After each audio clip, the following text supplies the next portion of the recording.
I like it. I think it makes sense from a baseball standpoint if you use him as your DH versus left-handed pitching.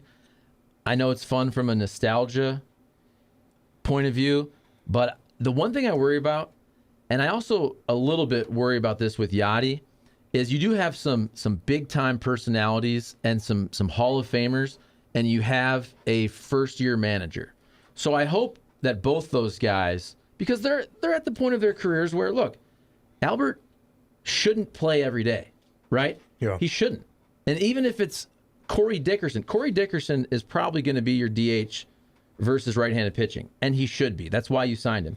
You signed Albert Pujols, sure, you're going to sell tickets. Maybe he gets to 700. I doubt it this year, but he is still a weapon versus left-handed pitching. In the last couple of years versus righties, he is not. So I hope there's not pressure on Ali Marmol to give him more at-bats than he deserves. Charlie. In the same way, we've had this conversation about Yachty. At this point in Yachty's career, he's still a very good player, but you got to bat him about 7th, right? Man. Now Albert against a lefty, he might make sense batting 5th. I just hope that you don't have these big-time personalities and that it kind of puts a strain on what Ali Marmol is trying to do in his first year. Why can't he hit against righties? Like, what's the scientific reason for that? He can't turn his hips the right way anymore? Like, what does that mean? Traditionally, I mean, you're not as good against the guy who throws from if you're a right-handed hitter. I mean, that's for everyone. But in Albert's case, the numbers are stark. The difference between facing lefties and facing righties. I think Albert at this point probably understands what the role is. My guess is when they're talking to him, and he'd be on board with that. And Marmol's a tough guy. I think he'll be able to stand up, to any pressure that there might be from veteran guys who want to keep playing. Seth, it looks like you, and since you already criticized me, what are your thoughts on Albert? I mean, don't spit the bit here. Like Charlie said, for the nostalgia purposes, I think it was a cool move. It's a feel-good story, but I don't think it's going to ultimately help our club that much stronger or be that much better. I don't know Ali Marmol, but you're right on that. Like, if he's tougher, I think he's a tough guy. I think Schilt maybe would be kind of pushed around. That's just my opinion. I don't know, but I feel like that Albert would walk in like, no, I'm playing today, and I think he'd have more say than Ali. And I think that they've all probably talked and said, no, I'm going to play when I'm playing you, and you got to get that straight. I think that probably came from the front office while they talk about this. And, I just think the players, from what I've seen, have a lot of respect for Marmol, and they will respect his turf. Nate, what do you think, Greg? What do you think? I like it. I think he could actually have a pretty prominent role. I mean, you never know what happens to a guy when he's inspired, he comes back, he's going to be playing with Yachty or Molina. Apparently Molina, according to Hector Gomez, had a lot to do with this signing. He pleaded with Bill DeWitt to go out and get Albert, and who knows? I mean, let's be honest. A lineup that has Pujols' name in it, just on paper, seems a lot more dangerous. Poor Lars Nootbaar. I mean, this guy can't catch a break, right? They signed Dickerson in the outfield, another left-handed bat. Now they got Pujols, so you're going to be fighting for time as that DH. Well, I like Lars, but I'm on board with this. Me too. Signing. What's Lars not doing right? He's not Albert Pujols. Yeah. I mean, that's what it comes down. They've got to look at Yepez, and Marmol had just said before they went, in the direction of Pujols, that he wanted to get a long look at Yepez, who hadn't had a great spring, has had moments, but he's still a young guy, so we'll hear from him again. It's not like they don't like him. They do. They just saw an opportunity with Albert. I think that this is, and I don't want to say an indictment because that's not a fair term, because these guys haven't gotten a full spring training to go out there and show what they have. I think Nootbaar has value no matter what, and he's going to be on the roster. He's your 4th outfielder. He can play defense, right? Lefty hitter. And I think, again, indictment's not the right word, but Juan Yepez, they probably look at him, and entering spring, maybe they thought he was going to be that guy, right? That right-handed DH. Big boy. And they're saying, you know what, maybe Juan Yepez is a 2023 story, or maybe later in the year. And from what we've seen in a very truncated spring, hey, Albert's there. Look, he hits lefties. It's $2.5 million. It's kind of the perfect story. Of course, it's a business. It helps sell tickets. It just kind of makes sense. I agree. And it's with Yepez, it's timing, really, right? It was just Pujols is available. he didn't have a great spring, and granted, limited at bats. He didn't get a long look, so the Cardinals made a move. But we'll hear from him again. I'm Okay, pretty what's sure. the percentage, Jim, that he's going to hit 700 this year? I would say good. I mean, the key is health, and you never know. You know, he's had injuries in the past, and at this stage in his career, you don't know how 30? durable how he's going to be. You get 30% he's going to get there? Yeah. How many does he need now? He's 21. 21. I would say 40%. Oh, that 40%? crazy? Wow. Well, Okay. I think this is an interesting conversation for a couple reasons. I think you could make the argument that if Albert Pujols reaches 700 with the Cardinals in 2022, it's for one of two reasons. He has an unbelievable season and outperforms what we all think. And by the way, maybe somehow can hit right-handed pitching. Yeah. That's the one side. That's a I very know where big you're going with positive. this. The other side is the Cardinals are not that great. Yep. And towards the end of the season, if they're not really in it, by the way, it's hard to not be in it Yeah, no with doubt. this playoff format, Yeah, right? I mean, no it's doubt. hard to be 10 games out Yeah. with this playoff format. But if down the stretch, Albert has 17, you don't have a great shot at the postseason, well, you're going to give him his ABs. But I don't think Cardinal fans would be too happy with the fact that this team that really should be able to win is in that spot. Or they're winning a lot of games, Yeah. and they know that fans want to see this, and the Wiggle room. offense Yep. is roaring anyway, so he might get some work there. I also think it's kind of like McGuire in the home run chase. Like, it'll probably take a lot of pressure off Albert. This is why I say there's a decent chance, is he's going to be swinging for the fences, right? Yeah, I mean, he is. it's not like they're going to say, Albert, go the other way or put the ball in play. I think when he's in there, he's going to swing for the fences every time, which makes it a little bit easier when you're not necessarily situational hitting. Charlie, what's your percentage, though? He That said he Jimmy's reaches- 40, that he reaches 700 This season. This season. I'm going to go ahead and say 15%. All right. Nate, what do you think? 100%. Really? Oh! Yeah. And you're not a rights holder. Wow. I anticipate Albert's going to have a better year than everybody's suggesting. Wow. Positive Nate. I'll say above Wow. 50%. 50? I'll give it 60. But you did just say that you didn't think he would have much of an impact. Yeah, but you can still get 21 home runs. That doesn't mean he's going to bat That's over. impact. If Well, hold he's on, your let me part-time talk. DH. Let me talk, right. because he might not bat over 250. And just because you get 20 home runs, that doesn't mean you make an impact, especially in modern day baseball. I'm guessing 10%. I don't know. I don't know enough about it, but it just seems a lot of hype and he just, I don't know, man. I just don't think he's going to have a great year. Great guy, love his foundation. You know, I know how he is with that and stuff like that. I just think I'm giving it 10%. I don't think it's going to happen. I'm just saying, if he does hit 20, 21 homers, they're going to be happy with that as a part-time DH. It's pretty good production, even if he hits 220, 230, which I do think. I don't think he's going to hit for a lot of average. Like I said, he's going to be swinging for the fences a little bit, which I think is part of the deal. But I think they'd be really happy with a part-time DH doing that. And I'm going to go ahead and say, though, you can call me a homer. Excuse me? You can say maybe that I'm glass half full. But Albert's splits in his career are actually pretty even. It's been of late that he's not good at hitting righties. And I don't care what you say. We joke about the whole best shape of your life. There's a difference when you no longer have that contract, right? Like, Albert has not been the same player, let's say, the last 4 or 5 years. He has never entered a camp in the last 4 or 5 years looking the way he looks right now. And I'm sorry. I think that makes a difference. When you are basically training for a job. He entered this season without a job. And oh, by the way, what day is it? It's March 28th. He didn't even get a job till March 27th. Opening day is about 10 days away. And either nobody wanted to sign him or he was waiting for the best possible deal. So I just think there's a different type of motivation when you enter an off season and you don't have a job. It forces you to train harder. It forces you to eat better. It forces you to get in. Is it the best shape of his life? No, because he's 40 whatever years old. He's lean, man. He's real. You lean. can get into cruise control when you're making that much money. Everything. We all do. Yes. Yep.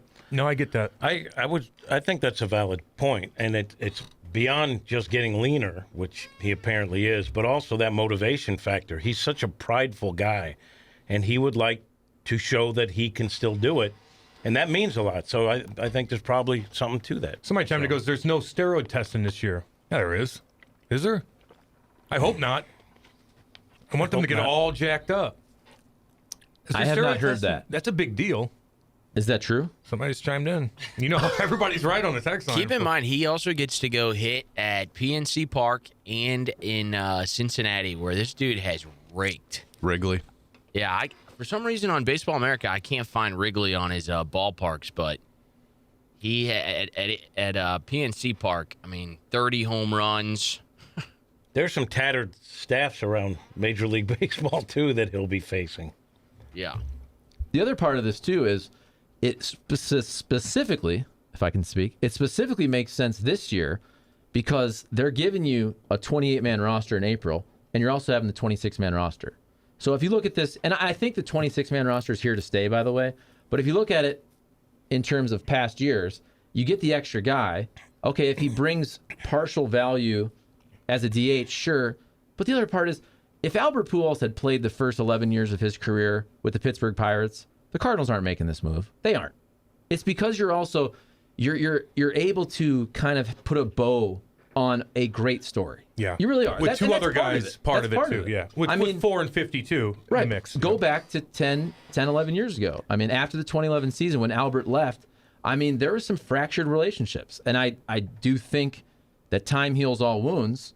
But I think this is we started the whole show talking about the Oscars because it was a joke last night, but this is a Hollywood ending. This is a Hollywood ending to the Albert Pujols story. This is a good Hollywood we and like. Think about when Nobody's getting slapped. When Albert has been back as an Angel, a Dodger, like the crowd goes crazy. So, in a sense, too, I know DeWitt appreciates legacy players, but in a sense, you're also giving the fans what they want, right? If you did a poll, do you want Pujols back? I think it'd be overwhelming, yes. And so you have a spot for actual need.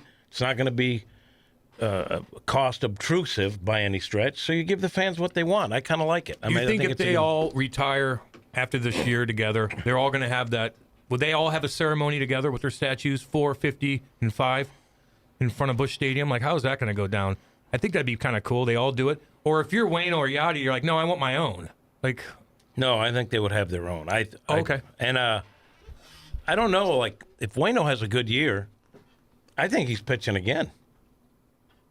Wayno's an interesting story with the statue because we all love Wayno and he's fantastic. He's a top 5 human, I always say, but he's not going to be in the Baseball Hall of Fame. And if I'm wrong, aren't all the statues in front of Busch Stadium for Hall of Famers? So Albert will get a statue. He's going to be in Cooperstown. We all know that. Yachty, I think most people agree, is going to be in Cooperstown. Yeah, that's true. But you could throw out, Wayno is such a beloved legacy Cardinal. You can find a way to honor him. But I think all those statues, all those statues in front of Busch, those are all Hall of Famers, the smaller ones. He won't be like a Bobby Plager type. I don't know.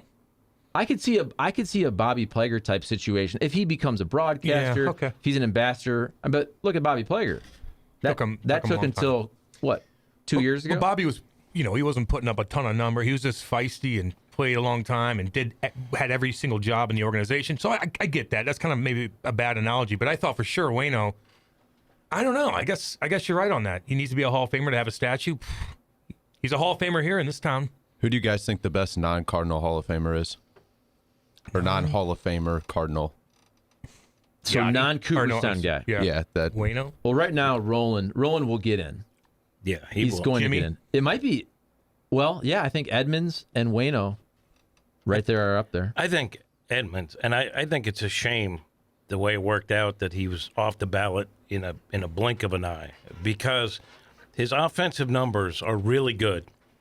Not Hall of Fame in their own right, but he changed the game, the way he played defense in center field. You combine that to me, he's a Hall of Famer. I think there's a lot of comparisons to what Roland did. Injuries kind of derailed him offensively from being as great as he could have been for a longer period of time. but defensively, no one did it better. And I would say the same is true about Jim Edmonds. Yeah. And he was a dominant offensive player for a stretch, too. It's crazy to me. He had a badass lefty swing. He had one of the smoothest swings going, right? I like him and Ken Griffey Jr. And literally a savant. Man. Like, his vision is just amazing. I tell the story, but it's the truth. He's up in the booth, and he can see spin sometimes, or watching his vision is, I think, made him great. Yeah. Man, oh man, interesting. Very interesting. 855-282-8255. Pretty cool stuff. Just a lot of interesting things going on. When's Lars coming on the show? Good old Newt. I don't know. We can get him on. Whatever. So once I get back in the mix with the baseball, so I'm not sure exactly what my schedule. If I'm going, I'm going to find out soon exactly when I'm going to be away. But as soon as I'm back where I'm amongst the players, I'm going to try to get Tyler O'Neill. Yeah. That's the guy you guys want. Damn right. Hey, Seth, that's who you want? Yeah. Mm-hmm. You got another idea who might be a good plan B? I suggested the Lizard King himself, Miles Michaelis, but you denied that. I don't think he loves The Lizard King? media. No, Oh, he's, really? You know better than I do. I'm not. I take your word. Definitely. Yeah, I don't know if he'd want to do that. I liked all Matt the time. Adams on. He was really good. I don't know if he's going to be a weekly special. By the way, Klump asked why Kenny Wallace isn't a daily or a weekly guest on Fridays anymore. Well, it was Well, never a weekly thing. Busy. Okay. I think if he wants to come on once a month, he'd definitely do it. Yeah. Absolutely. Do you think he'd go on a cruise with me? Ooh, As we I don't said, know. he was on a cruise I know. a Like, year ago. I'm not kidding you. When I was on the cruise, I thought to myself, because we're there with friends of ours who was great, and I said, you know what would make this? If I could be on a cruise with Kenny Wallace, because you know it'd be 24/7 fun. Nonstop. He's nonstop entertainment. I don't know if he does cruise. He said he does cruises. Well, the whole big thing with we talked about this when he was on the first time. Kenny kind of became the unofficial NASCAR/racing spokesperson for COVID. And he did all kinds of videos on YouTube, on Twitter, on Facebook. And he really said that the entire NASCAR world, I'm talking the biggest drivers and the biggest names in sports, all texted him and said, they honestly said, thank you, because our sponsors won't let us discuss COVID. He did like 10 videos on that. Yeah. Because they went on that cruise and I was going to say, what does that have to do with the cruise? well, he and his wife got COVID when On they the went on a cruise, cruise. And he's talked about all this, so I'm not. God, were you worried speaking about out that, of Jim? school. Oh, I didn't mean to. No, I didn't. I No, just meant he- he'd be no, he- fun. no, he I publicly didn't even know he talked got about all it there. this. Yeah, I didn't. Yeah. That wasn't why. I just think he's a fun guy. Oh, Can he's you great. imagine him interacting Oh, with God. people? He's just such a he's like a people person. Like Damn right. he's just the nicest guy. By the way, Matt Adams, still, I was texting with him, still waiting for A job? something. Are we going to opening day, by the way, Charlie? Well, I would like to Let's go. go. Let's go, baby. Let's go to patio, have a couple of cocktails, find Jimmy, chirp a little bit, go cruise around, do our thing. What's up? I hate to say, though, for opening day, I would like to go as a media member. So I probably won't be imbibing until after the fact. Oh. I like to hear that because even though you're not representing anyone but Nate, you want to yourself, go? What do you mean by Yes. that? I can represent 590. Why is YouTube not a legitimate media source? Ooh. I didn't mean it that way. I just meant you're not going to represent 590. You're going there for YouTube. Well, I and might you don't need want the 590 credential to get in. So we're not going to patios first? I meant, of course, you'll be representing 590. You do wherever you go, but in terms of interviewing and stuff, it may be for YouTube. And I'm proud to know that you wouldn't even have a beer before you do that. Some people will be like, We're not hanging out beforehand. You're going to go there for YouTube and not Yes. hang out with me at patios first? Well, isn't it a 3:00 game? yes, I think yeah, so. let's get there at noon. So your media availability be like 11, 12 for that game? I'll definitely hang out afterwards. That's a big, hey. I'm bouncing that's out a big, afterwards. That's a big content day. That's a big content Okay, day. I get you. That's fine. That's fine. Do your thing. Do your thing. Listen, hey, I'll invite some other people. By the way, because, other friends. because you asked that, I invite all of you and all the listeners, now that I have this morning schedule and I no longer do television, there's nothing I love more than going to like a Tuesday, Wednesday, usually Wednesday, Thursday, businessman's special, 1:15 or 12:45 Let's go. day game in April. Yeah, I don't dude. care if they're playing the Pirates. Don't give I a don't damn. care if they're playing a crappy Reds team. I love the early midweek day games. Let's do it, dude. As a fan. Me too. Why don't you make some of this? You call it Charlie's Chums, and then people sign up, and you put it on YouTube. You sit there and you do clips with the fans. Your crew. Charlie's Chums. I'll do it with you, but I'm telling drinking. you, we've discussed this. If you go now, the Cardinals have some great Hall of Famers, and there's going to be some great sound bites from Yachty and Waino and Albert. But if you go around, if you cruise Busch Stadium, and you go to patios, and you go to Ballpark Village, and you start interviewing the drunk Cardinal fans, the content will be way better. Dude, I'm telling you, man. I'll help you with that. Way better. We'll entertain everybody. Joe Buchamza goes, you clowns should all wear GoPros for opening day. Bring on the stupidity. I'll do that. Although I'll you do got to it. go to you got to go to the bathroom here and there and stuff. You might have to put that down. I mean, there's a lot of things I don't want people to see. Actually, now that I think about it, so no, There's I'm a lot not of going things to do that. people don't want to see. A lot of things people don't want to see, but there's a lot of things that I'm not. No, I'm not going to do that. Actually, Jobu. No, not at all. No, if Charlie wants us to go like interview fans and be funny, yeah, I'll do that. I hope Going to you at the patios stadium because I always like hanging out with you at the ballpark. Don't you think? I just say this from a media standpoint. So I know when you're in the TV business, you're at, and I get it. We're not there as much as the writers and all that, but you're around the Blues a lot. You're around the Cardinals a lot. And so in the radio world, all due respect, there's not as many radio hosts that are around the park and around the rink. And I do think if you're coming on the show, it helps to at least show up every once in a while. So they know your face. Talk they know to the who they're boys. talking to. Right. Jobu's like the best Cardinal non-Hall of Famer is Mark McGwire, bar none. Bum bum bum bum bum. Ty Wigington. Ty Wigington. Somebody chimed in. Oh man. I want to just ask Albert. I just want to say, hey Albert, how does it feel to be back? That's good for you? It's a great story. It is, man. It is. It feel good, man. feel Just good, back man. to be here in the ball club, man. That's pretty good, Seth. Pretty good. Look, he's looking at me pretty like, good, I'm like, Seth. You're all right. not bad. You're Okay. all right. Just because somebody brought up Mark McGwire, Yeah. I think that's very interesting. And then I wanted to look it up from a WAR standpoint. So Jim Edmonds' career WAR is 60.4 because obviously he was a fantastic defensive player as well. Mark McGwire's career WAR 62.2. So I think if you said who's better, Mark McGwire, Jim Edmonds, I think most people would just think Mark McGwire because of the home run chase and all that. But when you look at total all-around ball players, Oh, yeah, okay. Jim Edmonds is right there. Gino's like Bob Forsch. I mean, I would say, Go on. I mean, if you were starting, don't get me wrong, what McGuire did was amazing and fun. But Edmonds, I mean, what he did as a Cardinal was pretty great, pretty special. Yep. Mark McGwire, I tell you what, man, when he was all jacked up, oh boy, his arms were huge. He had the big legs, those tight pants in the 90s. I love it. He looked like he was on mentality, to be honest with you. He looked like he was on mentality. Testosterone flowing through his veins. And boy, oh boy, it feels good. It feels good. Let me tell you something. LowTUSA.com. You got to check that bad boy out. You go in there, get your blood work done. If you're feeling kind of down, your sex life's you're just not there. Like, you're kind of depressed. Because I'm telling you, if you're not horny, you're kind of depressed. When you are horny, you feel like a man. You want to get things done and accomplished all day long. That's how you feel. I'm telling you. You sleep better on testosterone. You feel better as a whole. You're stronger. You want to grab the day and get on with your life. I'm telling you, it is an absolute game changer. Check it out. There's 2 different locations, by the way. Go into Chesterfield. You can go to South County. You walk in, get your blood work done. Insurance takes care of it. You got board-certified physicians. They'll take care of you. Very gentle, too, by the way. I like gentle. I'm not a needle kind of guy, but I'm like, very gentle. Go check it out. Again, your insurance covers it. That's Low TUSA. Check it out.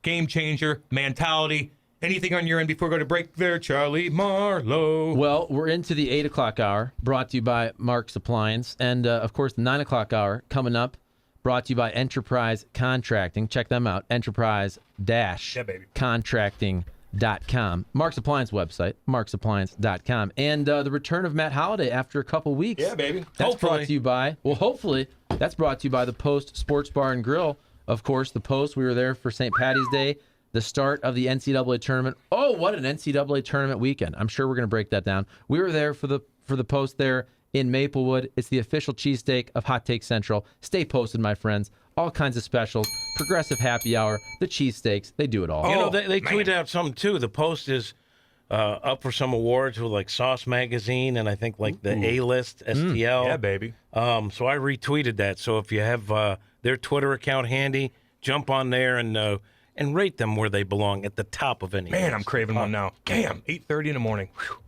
Craving a cheesesteak. The correct answer is Matt Halliday. Duh. Who's Bob Forch? Should I know that? Excuse my ignorance. Bob Forsch, Old school cat. 80s. 80s. Yeah.